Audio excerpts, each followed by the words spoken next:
Baik, al-akhlak fil Islam. Jadi akhlak ini penting sekali ya. Bismillahirrahmanirrahim. Jadi kita akan bicara tentang akhlak, keutamaan dan juga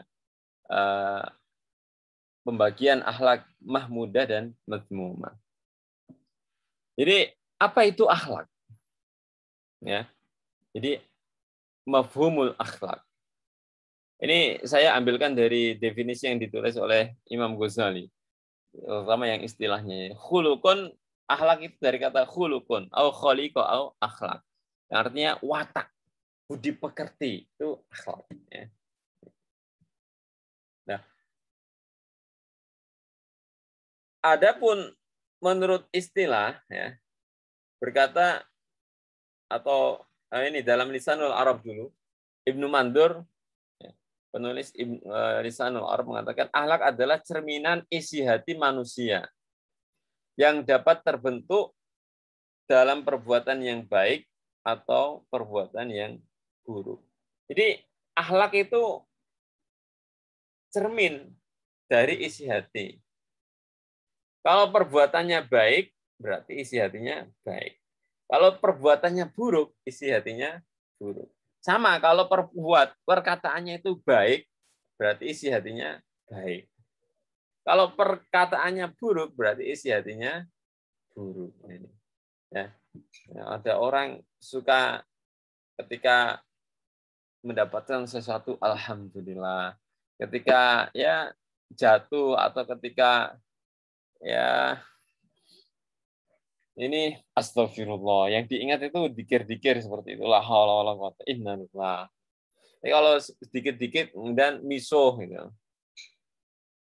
Itu nah ini berarti itu adalah cerminan dari isi hatinya. Nah, ini itu akhlak. Ini sama Mustafa. Ini setidaknya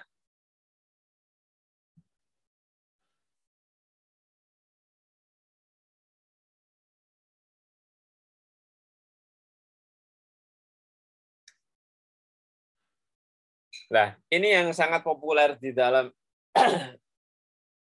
pendidikan ya, itu yang didefinisikan oleh Imam Ghazali. Apa itu akhlak?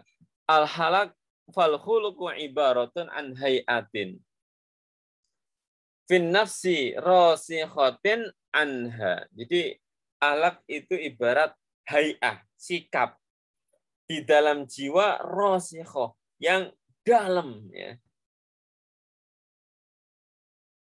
Tasduru al-af'alu anha. Ya. Jadi sikap ini yang bisa mengeluarkan perbuatan bisuhulatin wa yusrin, dengan mudah dan gampang. Min ghairi hajah ila fikrin warawiyah. Tanpa perlu proses berpikir ataupun ya rawiyah itu ya bermakna fikrin. Jadi akhlak itu cermin hati. Jadi sikap yang ada di dalam hati ketika terbentuk pada sesuatu, maka ini kemudian mudah dilakukan tanpa proses pikir. Contohnya gini, Kanjeng Nabi ya, itu termasuk orang yang akhlaknya adalah karim, dermawan, ya dermawan. Sampai-sampai setiap orang ya yang minta kepada beliau itu mesti dikasih. Ya, pernah ada orang Ansor minta kepada Rasulullah SAW dikasih. Minta lagi, dikasih lagi. Hatta ma nafida ma ingdahu. Sampai Rasulullah itu habis barangnya, habis hartanya, karena dikasihkan semua. Gitu. Ya. Juga ada orang Badui datang pada Rasulullah dikasih banyak sekali kambing. Kemudian orang Badui itu pulang, bilang, dari mana itu? Ini min Muhammad man la yakhaful fakir. Ini dari Muhammad, dari orang yang tidak takut fakir. Jadi ketika ngasih itu nggak mikir berapa yang dikasih, siapa yang dikasih. Itu akhlak. Kenapa? Sudah menjadi watak yang sudah tertanam di dalam jiwa ini. Ya. Maka di sini fa in kanatil hay'ah bihaitsu tasduru anhal af'al jamilah mahmuda aqlan wa syar'an sumiyat tilkal hay'ah khuluqan hasanan. Jadi kalau sifat-sifat itu kemudian menimbulkan perbuatan-perbuatan yang baik, itu disebut dengan akhlak yang baik. Tetapi ketika sifat-sifat itu wa in kana shadir anha al-af'al qalbiyah itu menimbulkan ya perbuatan-perbuatan yang buruk, maka summiyatil hayatu allati hiya al masdar khuluqan sayyan. Itu disebut sebagai akhlak yang buruk. Ini definisi Imam Ghazali di dalam Ihya Ulumuddin. Jadi akhlak, jadi hati. Maka yang terpenting itu hati. Ya. Dalam hadis Rasulullah SAW, ya, istafti qalbak, istafti qalbak itu hati. Ya. Kenapa kita harus berakhlak? Ya, pertama kalau Allah Taala laqad kana lakum fi Rasulillahi uswatun hasanah liman kana yarjullaha wal yawmal akhir. Jadi ketika kita mau berakhlak yang baik, contoh Rasulullah. Lihat akhlaknya Rasulullah. Bagaimana kita berakhlak dengan Rasulullah? Ya, harus ngaji. Ya. Kita pelajari. Ya, minimal kalian mengkaji ya, kitab-kitab akhlak. Hadis-hadis akhlak itu banyak sekali. Misal Lubabul Hadis. Ya. Atau Tankihul Qaulul Hafiz. Syekh Nawawi Al-Bantani. Atau ya, hadis-hadis tentang akhlak itu. Akhlak-akhlak Rasulullah. Misal kitab Riyadhus Shalihin. Itu tentang akhlak-akhlak Rasulullah. Ya. Kenapa? Beliaulah teladan, idola. Nah, fan itu ya kepada Rasulullah. Gitu. Juga Allah Subhanahu wa taala berfirman, "Huwallazi ba'atsa fil ummiyina rasulan minhum yatlu 'alaihim ayatihi wa yuzakkihim." Karena Rasul mengajarkan akhlak. Contoh, misal Umar bin Khattab, dulunya itu nakal banget itu Umar. Ya. Suka menyiksa orang-orang yang beriman. Tetapi ketika diajari Rasulullah, ketika dia mendapatkan hidayah Allah, kemudian masuk Islam, diajari Rasulullah akhlak-akhlak yang baik. Masya Allah, Umar itu termasuk orang yang sangat lembut. Ya, sangat lembut. Ya, sangat lembut. Bahkan di matanya ini ada jeleretnya. Di pipinya itu ada jeleret. Kenapa? Saking banyaknya dia menangis. Itu sangat lembut sekali Umar. Tegas tapi setelah mendapatkan hidayah dari Allah, dituntun Rasulullah, jadi orang yang sangat lembut. Juga Rasulullah mengatakan innama bu'itsu liutammima makarimal akhlak. Bahwa Allah Subhanahu wa taala mengutus Rasulullah tujuannya adalah untuk menyempurnakan akhlak. Ya, ini. Jadi Rasulullah itu Masya Allah, akhlaknya luar biasa. Atau kalau nggak jauh-jauh dari, ya kalau kalian kan nggak temu Rasulullah, kita juga nggak temu Rasulullah. Lihat akhlaknya dzurriyyah Rasulullah, ya para habaib itu, Masya Allah akhlaknya itu luar biasa, ya karena mereka membawa darah datuknya dan juga akhlak-akhlak Rasulullah SAW. Akhlak yang dibicarakan itu tentang akhlak, karena Rasulullah itu ya, orang yang sangat menjunjung tinggi akhlak. Bahkan Rasulullah mengatakan innakum lan tas'au an-nasa bi amwalikum fas'auhum bisabtil wajhi wa husnil khuluq. Jadi kamu itu tidak bisa membahagiakan orang dengan harta kamu, tetapi justru dengan wajah yang ceria dan akhlak yang baik. Nah, ini ya. Akhlak. Orang Indonesia ini salah satu orang yang dikenal oleh masyarakat dunia sebagai orang yang memiliki wajah ceria dan akhlaknya baik. Ya, itu orang Indonesia. Jadi kalau kamu jalan-jalan ke Turki, ke Timur Tengah, itu orang Indonesia itu sangat dikenal itu ya. Ya, sangat dikenal, wajahnya cerah, wajahnya ceria, suka tersenyum, seperti itu. Ya. Sampai ketika ceramah juga ada senyumannya, enggak mententeng terus gitu ya. Itu orang Indonesia. Dan itu diakui bahkan di dalam bukunya Syekh Ali Tontowi di buku Suwar Minasyarq fi Indonesia. Itu catatan beliau tahun 50-an datang ke Indonesia, berkunjung ke Jogja. Itu luar biasa. Ya. Wah, Indonesia itu setiap ini budayanya ngeloroi atau menyapa, ceria. Jadi misal kalau di Jogja aja ketika ketemu orang itu mesti tersenyum gitu. Nah, ini adalah sunnah Rasulullah yang sudah bumikan di dalam masyarakat Indonesia. Nah ini. Jadi membahagiakan orang itu dengan senyuman. Nah, Rasulullah adalah teladan kita berakhlak.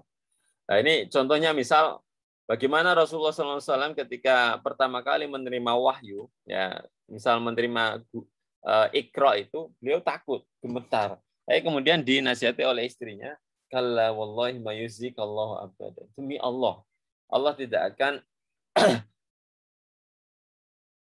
membebanimu ya selamanya. Kenapa? Rasulullah itu suka silaturahim. Ya. Rasulullah itu suka kerja keras. Ya. Tahmilul kalla. Ya. Juga Rasulullah SAW itu suka membantu orang yang tidak punya. Ya. Suka memuliakan tamu. Dan juga membantu orang lain. Itu Rasulullah. Ini akhlak. Ya. Akhlak yang diajarkan Rasulullah Muhammad SAW. Jadi akhlak itu luar biasa. Ya. Nah, kenapa kita berakhlak? Nah, pertama, akmalul mu'minina imanan ahsanuhum khuluqa. Jadi akhlak seseorang itu menunjukkan kesempurnaan iman. Tuh, ya. Kemudian juga inna ahabbakum ilallahi wa aqrabakum minni ahasinukum akhlaqa. Jadi orang yang paling dekat nanti ya derajatnya di hari kiamat denganku itu orang yang paling baik akhlaknya. Ya, akhlak. Ya. Juga at-taqwa qala Rasulullah SAW at-taqwa wa husnul khuluq. Jadi ketika Rasulullah SAW ditanya amalan apa yang banyak memasukkan orang ke dalam surga, yaitu ketakwaan dan akhlak yang baik. Juga Rasulullah SAW jadi ini sangat penting. Jadi akhlak itu memasukkan ke dalam surga. Atau syair Ahmad Syauqi, Amirus Syu'ara ya, mengatakan wa innamal umamu al akhlaqu ma baqiyat fa inhum dhahabat akhlaquhum dhahabu fa in dhahabat akhlaquhum dhahabu. Jadi sesungguhnya eksistensi peradaban suatu bangsa tergantung akhlak generasinya. Kalau akhlak mereka hilang, runtuh, rusak, maka hilanglah peradaban bangsa tersebut. Jadi inilah kenapa kita perlu berakhlak dan keutamaannya yang sangat banyak sekali seperti itu. Ya. Sekarang ada akhlak hasanah, ada akhlak sayyi'ah atau akhlak yang buruk. Akhlak hasanah ya. Itu kalau Imam Ghazali itu mengatakan akhlak mulia itu sifat Rasulullah. Maka meneladani itu adalah dari Rasulullah. Dan ini perlu mujahadah. Jadi sungguh-sungguh dalam mempelajari akhlak itu. Nah, adapun akhlak sayyi'ah itu seperti racun. Ya. Akhlak yang buruk itu seperti racun. Maka dalam hadisnya Rasulullah mengatakan wa khaliqin nasa bi khuluqin hasanin. Bergaulah dengan orang itu yang memiliki akhlak yang baik. Nah, ini. Ya, memiliki akhlak yang baik. Kenapa? Kalau kamu berteman dengan orang yang baik, kamu akan mendapatkan kebaikan. Tapi kalau kamu berteman dengan yang buruk, maka kamu akan mendapatkan keburukan. Ini penting dalam masalah bergaul.